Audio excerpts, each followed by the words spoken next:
Today we're going to revisit the phrasal verbs, but with some innovation we're going to make them a lot easier for you to acquire.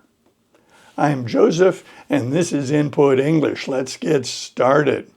Each language provides its own challenge for the language learner. In English, many people have trouble with phrasal verbs, and that's an opportunity for us to provide input to help you overcome that difficulty. Innovation is called for. Now, I don't want to just give you lists of words to memorize because that doesn't work. That approach has been completely discredited. We want to provide these phrases, these expressions to you in context so that you can remember them and so you can connect them with lots of things in your brain so that they will be more useful. Our first example is going to be slow up and slow down. Now this one's fun because it has some complexity that I can share. Any process, particularly movement, has a speed, is described as fast or slow. If you change that speed, you could slow down. So slow down is a great example of a phrasal verb that is literal. Slow, decrease your speed, and down. So slow down, decrease your speed. It's literal, and when you listen to those two words, you get the meaning. It's literal. It's not figurative. What about slow up?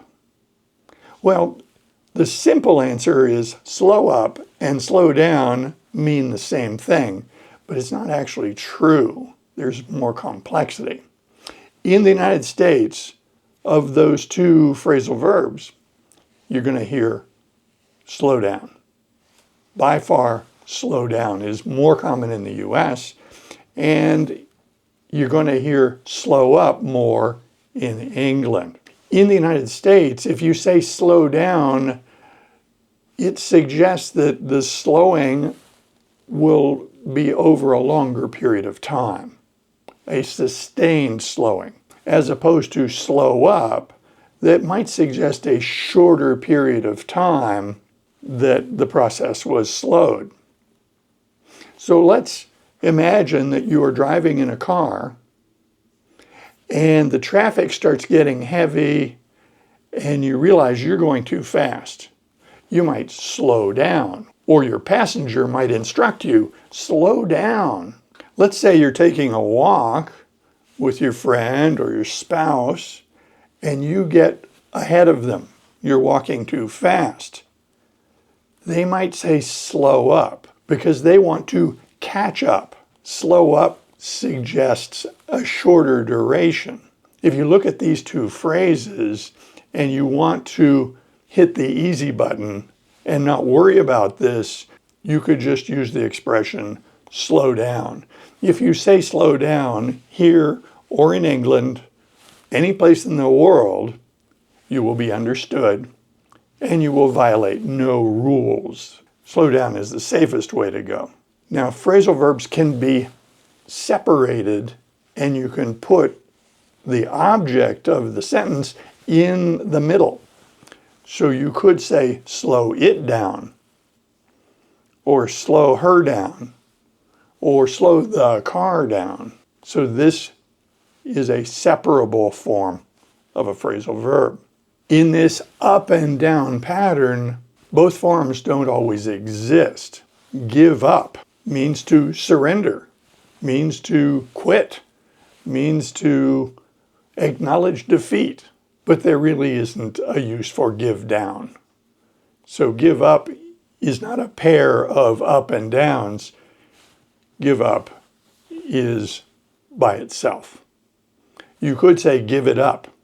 Now, it's a funny expression in that respect. Let's say you're in an auditorium, you're watching a show, you're in a theater, and somebody comes in and wants the audience to applaud. They might say, give it up for so-and-so. And in a theater or a public appearance setting, give it up means it's time to applaud. So that's a great example of a phrasal verb that is not literal, it is figurative. It's idiomatic. It's something you just have to know. Another up-down pair that doesn't exist is speed up. There is no speed down. Speed up means to increase your speed. So if you're in that car and the traffic clears and you're still going slow, you might think, time to speed up. There is no speed down. With go up and go down, it gets a little funny. Sometimes go up and go down have reference to a hill or a stairway or an elevator where you change altitude, you change height. So you could go up the escalator or you could go down the escalator. It's literal. But you can also go up the street. Now, if the street is a hill, then up the street would be up the hill. But a lot of streets are level. And so let's say you're on a level street and you're talking to someone and you say, where is that restaurant that you talked about here? And they might say, oh, it's up the street. But the street is level. So you're not changing elevation. It's just up the street. And they could say down the street. So up the street and down the street are equivalent. It doesn't matter which one you use. Again, if there's a hill involved, you might refine it to where up the street is also up the hill for clarity. Run up and run down follow the same pattern. You can run up the stairs, you can run down the stairs, you can run up to somebody's apartment, you can run down to the street, you can run up the street, you can run down the street, and the street can be level. In that case, run up and run down would be the same. Stop up and stop down are peculiar. Stop up suggests an obstruction to flow. So you could stop up the sink so that water gathers in the sink. Put the stopper in. Or a drain could be clogged, and you could say that the drain is stopped up. It won't flow. Stop down is a technical term in photography that means a smaller aperture, less light coming through the lens because you've closed down the aperture. So if you stop down a camera, it's an adjustment in the diaphragm of the lens. Someone can say, wait up, and that would suggest that they want you to wait for them. They want you to stop and allow them to do something, catch up, get ready. They're telling you to hold your position and allow them to do something. There is no wait down. With play up and play down, you're almost always talking about a commentary. If you play up something, you represent it as being more significant than it actually is. In contrast, if you play down something, you suggest that it is less consequential, less important. So play up and play down are opposites. They are figurative and they are commentary. Climb up and climb down are literal. You can climb up the ladder, you can climb down the ladder. When one climbs, one changes height by negotiating the structure, often with all four limbs. You can climb up a hill walking, but if you tell somebody you had to climb up the hill It suggests that you used your arms and legs. Hike up or hike down suggests walking and suggests a change in height. You can hike up the hill, you can hike down the hill, you can hike down into a valley, you can hike up to a mountaintop, but just to make things interesting, you can hike up your pants. Yes, if you pull your pants up to a higher location, you bring the belt up higher, that's called hiking up your pants. So that is figurative, that is not literal. It gives you a great example of how context is going to affect the way you interpret these words. If you see hike up and the context is somebody walking, exploring, moving on the terrain, then you know that we're talking about their walking progress. But if they say they hiked up their pants, there was no walking involved. They just pulled their pants up to a higher station. Cut up and cut down add a little more complexity. In the kitchen, you could cut up a carrot that is divided into multiple smaller pieces. You could chop it. So you cut up the carrot. In a workshop, you could cut up pieces of wood or pieces of metal. The same thing, making things into smaller pieces. If you say cut up, you may be referring to human behavior, specifically the behavior of a child. You could say that the child cut up in school. Some of the children were cutting up, and that refers to inappropriate, boisterous behavior, disruptive behavior. This is a figurative use and no actual cutting occurred. If you say cut down, you might be talking about cutting down a tree. If you fell a tree, you cut that tree down. And then your next step might be to take the limbs off and then perhaps cut it into logs that are the right size for your use. So a tree could be cut down and then later be cut up. You could also cut up the limbs. If a tree or a structure is not involved, but the object of cutting up or cutting down is a person, you might hear, "She sure cut him down to size." If you cut someone down to size, you have deflated their exaggerated sense of self-worth or importance. If you say cut down, you may be referring to decreasing a process or decreasing an amount. You could cut down on the amount of fat that you eat each day. You could cut down on the amount of red meat you eat each day. You could cut down on the amount of time you spend scrolling through videos. So if you hear cook up or cook down, you would naturally think of the kitchen or a cooking food preparation setting. With cook up and cook down in the kitchen, heat is being applied and the food is being changed, it's being prepared so it can be eaten. You could cook up the vegetables as part of your food preparation. If you cook down in the kitchen, that's usually a process of reduction of the liquid.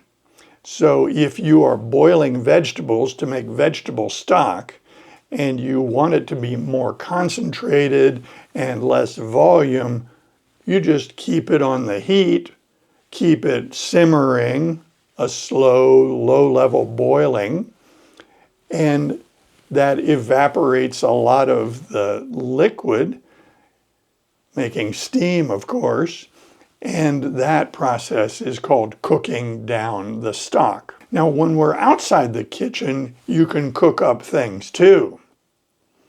You can cook up ideas and plans. You can make a scheme. You can cook up a story. In that setting, if you're not in the kitchen and you cook something up, it just means create. It just means to develop and create something. So if someone has a scheme to make money, you could say they cooked up that scheme. Schemes, plans, and stories can be cooked up. When we come to close up and close down, they mean different things. If you say the store closed up for the night, that suggests a more temporary thing. If, on the other hand, you say that store closed down, that suggests that they went out of business. Even though close up may be temporary, the context may tell you differently. For instance, they closed up shop. That means they went out of business. You will hear both of these expressions, and you will need to judge from the context the meaning. Shut up and shut down are also figurative, and they mean very different things. Shut up might be an instruction that you receive. If somebody wants you to stop talking, they might say, shut up. Now, most of us consider yelling an instruction or giving an instruction to someone to shut up as very rude and inappropriate, but you might hear someone say, shut up. You might hear it in the movies or in a television series where there's high drama. Shut down simply means ceased operation. You can shut down a machine, that is, turn it off, or you can shut down a business, that is, go out of business. Again, the context is going to help you refine your understanding of the shut up, shut down pattern. So that was 15 phrasal verbs showcasing the up and down form. Many of them were pairs. Many of the pairs meant opposite things, but some of the pairs were completely different in their usage. So how do we deal with this kind of content? Because this is not a story of a boy and his dog, and this is not a story of my childhood. These are little tiny stories about these expressions. So my advice on how to deal with these is use your old friend repetition. Having listened to this presentation once, I would put it aside with the intention of coming back to it in the future. Repetition will help you to acquire these expressions, but you'll acquire them with a better understanding of how they are used as opposed to just a list that you're trying to memorize. We should use the techniques that we've learned from cognitive psychology. There are 2 of them that will help you learn these better and remember them better. That is, interleaving and spacing. So with interleaving, when you have content like this, once you've gone through it, put it aside, do other things. Get other content. Study other things. And then come back to it having done other things. That's called interleaving, and it improves learning. It's a little counterintuitive. We are taught in school to repeat, repeat, repeat, repeat, repeat. But remember, in school, we're studying for a test.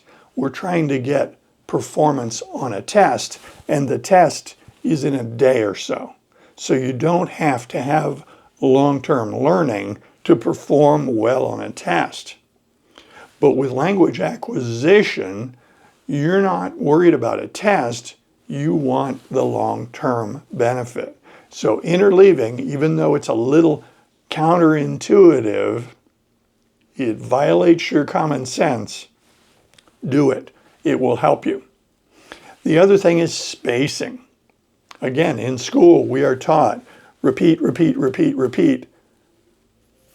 Immediately we repeat until we have memorized it. But again, we're studying for a test in school, and this Language acquisition business is not for a test, it's for life. So spacing has been shown to dramatically increase your long-term recall of things you have learned. This is a bit of a departure from most of my videos. Most of my videos, I am not prescriptive. I don't tell you what to do, but this is a hint of how to get the most out of this material. Having watched it, put it aside with the intent of doing other things during the week, and then perhaps a week from now, come back and watch this video in its entirety. It may take several times until these things are well anchored in your learning. For this episode and content like this, repetition is your friend. I invite comments below, of course, and if you like videos like this, be sure to click on this one next. See you soon.